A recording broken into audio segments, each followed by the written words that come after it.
You know, my podcast is not biblical at all. However, I am a Christian and I go to church, and I've always mentioned to believers and non-believers alike that it's the strangest thing when you go to church, because it's almost as though a close personal friend emailed the pastor, and when you go, the pastor is speaking about a very specific, not broad, very specific thing in your life.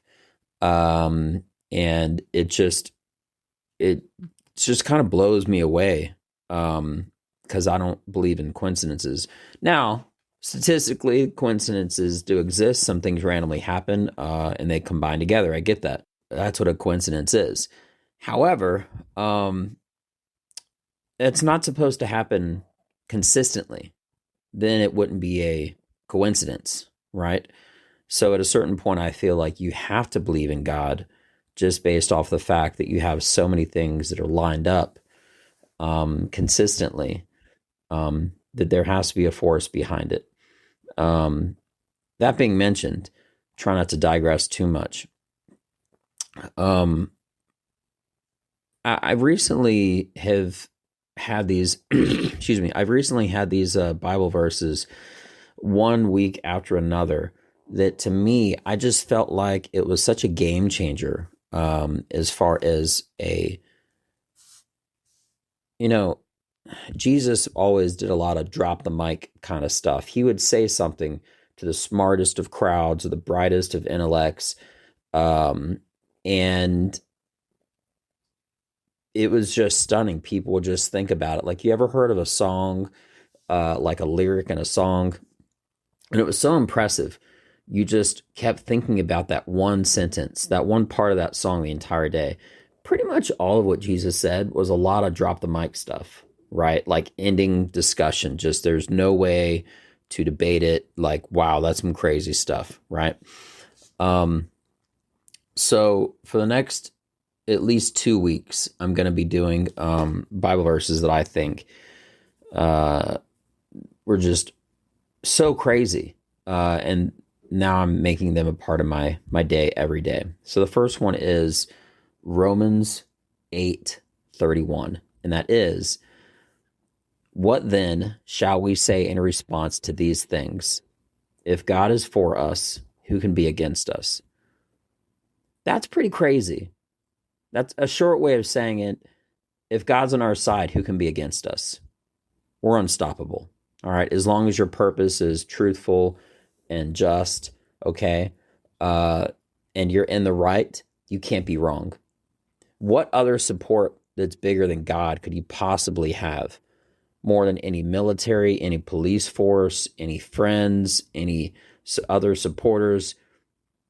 If you're doing something and you think you're in the right, if you really are in the right, truthfully, honestly, okay, God won't just protect you, but he'll also make you win. He will force that to happen. Okay, he is supporting you. All right, it's kind of like in sailing, you want the wind behind you to help you go forward. Well, that's a lot of wind. That's God, right? That's as big as it can get. Now, I actually wanted to get some further, and that's what one of the services was about. And it just meant so much to me. And I just wanted to share it, right? Now, I looked up on Google just to try to get some more technical aspects of it, right? And one of them said this, which I thought was pretty interesting. It said, "Divine affirmation. The verse emphasizes that God is for us, providing a powerful foundation of support and protection for believers." Again, that's just what I just said. But the second part, which is, who can be against us?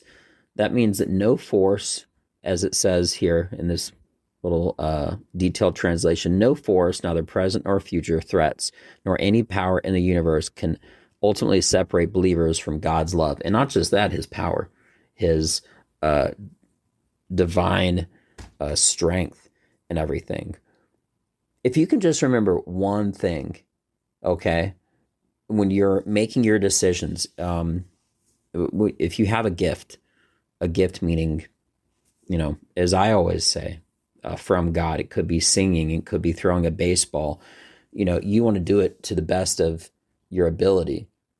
Well, do it to the best of God's ability, meaning, all right, without hesitation, with full confidence. Because if God gave you something, he wants you to be the best at it, right?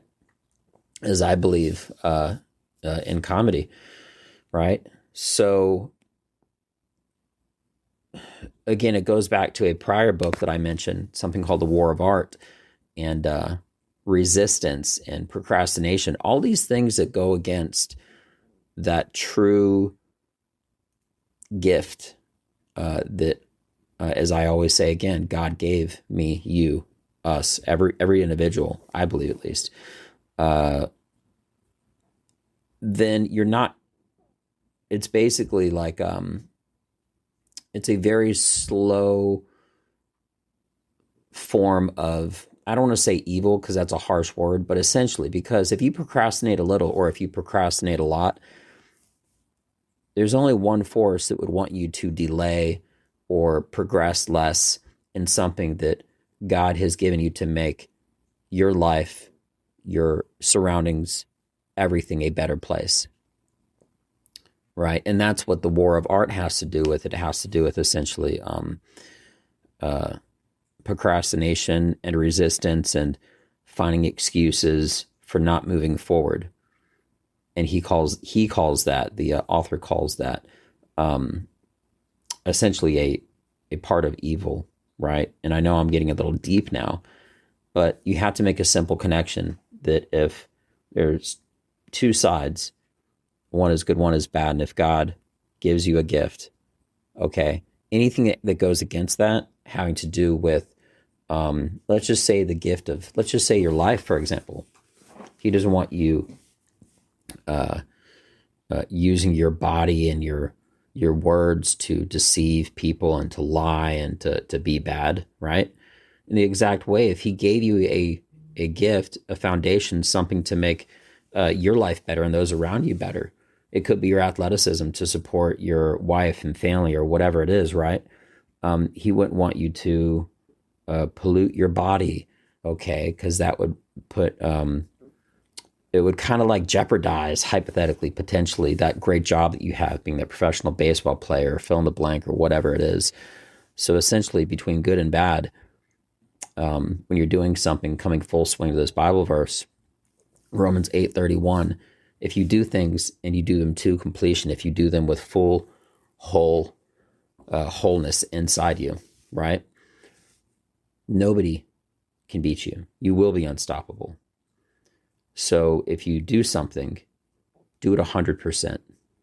Do it more than 100%. Do it 1,000%, right? You think how much better God is than you? Imagine, like, multiply that right by infinity.